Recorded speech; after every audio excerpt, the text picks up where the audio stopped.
இஸ்லாமிய சமூகம் நடத்துகிற இஃப்தார் விருந்து நிகழ்வுகளில் நான் அழைக்க பெற்று கலந்து கொள்ள வாய்ப்பு கிடைத்தது. எக்மோர் எழும்பூர் அருகே இருக்கிற அசோகா ஹோட்டலில் தான் அதை பேசிய நினைவு எனக்கு இருக்கிறது. அந்த நிகழ்வை நீங்கள் ஒருங்கிணைத்தீர்களா, யார் ஒருங்கிணைத்தது என்று எனக்கு நினைவில்லை. அந்த நிகழ்விலே பேசுகிற போது தான் எனக்கு தோன்றியது, எனக்கு பசி இல்லை. நான் வழக்கமாக மதிய உணவு 3 மணிக்கு மேல் சாப்பிடுகிறவன். ஆகவே 6:30 மணிக்கு போய் அங்கே அமர்ந்த போது வயிறு முட்டை இருக்கிறது, பசியே இல்லை. நாம் இந்த இடத்துல போய் பட்டினி கிடந்து கஞ்சி குடிக்கிறவர்களோடு உட்கார்ந்து நாமும் கஞ்சி குடிக்கிறோமே என்கிற உணர்வு எனக்குள் எழுந்தது. அப்போது நான் அந்த மேடையில் பேசும்போது சொன்னேன், நீங்கள் எல்லாம் பட்டினி கிடந்து நோன்பிருந்து நல்ல பசியோடு அமர்ந்து இந்த கஞ்சியை அருந்துகிறீர்கள். இனிமேல் நான் ஒவ்வொரு ஆண்டும் உங்களோடு ஒரு நாளாவது நோன்பிருந்து விட்டு வந்து அந்த இஃப்தார் விருந்திலே கலந்து கொள்வேன். அந்த நோன்பு கஞ்சியை குடிக்கிற போது நானும் பசியோடு இருந்து தான் குடிப்பேன். அப்போதுதான் எனக்கு அந்த கஞ்சியை அருந்துவதிலும் மனநிறைவு இருக்கும் என்று சொன்னேன். அப்படி ஒரு உந்துதல் எனக்குள்ளே இருந்தது. அப்படி அறிவித்து தொடங்கியது தான்.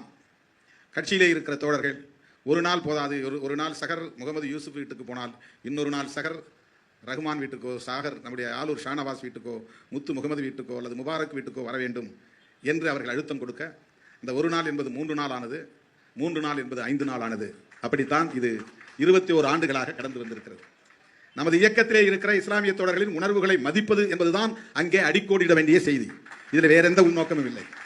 என்னோடு இருக்கிற, என்னை நம்பி இருக்கிற, என் தலைமையை ஏற்றுக்கொண்டிருக்கிற எமது இயக்க தோழர்கள், இஸ்லாமிய சொந்தங்கள், நீங்கள் நோன்பிருப்பது என்று முடிவெடுத்து விட்டீர்கள். அது ஒரு நாளாக ஏன் இருக்க வேண்டும்? அதுவும் யூசுப் வீட்டில் மட்டும் ஏன் நீங்கள் சாப்பிட வேண்டும்? எங்கள் வீட்டிற்கும் ஒரு நாள் வர வேண்டும் தானே என்று அவர்கள் விடுத்த அழைப்பை ஏற்றுத்தான் அதை விரிவாக்கம் செய்தேன். அப்படி பார்த்தால் நான் 30 நாளும் இருக்க வேண்டிய நிலை உருவாகும். ஆனால் முடியாது, உள்ளபடியே முடியவில்லை. ஏனென்றால் நோன்பு இருக்கிற இந்த 5 நாட்களில் தான் அதிகமான வேலைப்பளு வருகிறது. பகலெல்லாம் நான் நிகழ்ச்சிகளில் பங்கேற்க வேண்டியிருக்கிறது. இந்த நிகழ்ச்சிக்கு கூட நான் காலதாமதம் ஆகிவிட்டது. நம்முடைய வள்ளுவர் கோட்டத்திலே நடந்த நமது கட்சியின் அரசு ஊழியர் ஐக்கிய பேரவையின் உண்ணாநிலை அறப்போராட்டத்திலே பங்கேற்று உரையாற்றிவிட்டு, அந்த உண்ணாநிலை அறப்போராட்டத்தை முடித்து வைத்து உரையாற்றிவிட்டு இங்கே வந்து சேர 6:30 மணிக்கு மேலாகிவிட்டது. அங்கே கிட்டத்தட்ட அரை மணி நேரத்திற்கு மேல் பேசினேன். நாக்கெல்லாம் வறண்டு போன நிலையிலும் பேசினேன். ஆகவே 5 நாட்களுக்கு மேல் அதை கடைபிடிக்க வேண்டும் என்ற ஆசைதான்.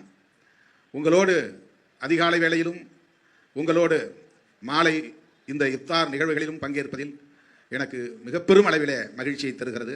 நீங்கள் காட்டுகிற அந்த சகோதரத்துவ வாஞ்சை எங்களுக்குள் ஒரு ஊக்கத்தை தருகிறது, புத்துணர்வை தருகிறது, ஒரு நம்பிக்கையை தருகிறது. நம்முடைய பொது வாழ்வு ஒரு அர்த்தமுள்ளதாக இருக்கிறது என்கிற மன நிறைவை தருகிறது. வேற எந்த உள்நோக்கமும் இல்லை. தேர்தல் நோக்கமோ, அரசியல் நோக்கமோ, வாக்கு வங்கி நோக்கமோ கிடையாது. இதன் மூலம் எல்லோரும் இதை புரிந்து கொள்ள வேண்டும்.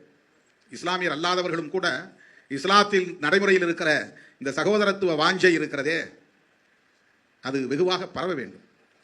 எல்லோரிடத்திலும் அது பரவ வேண்டும்.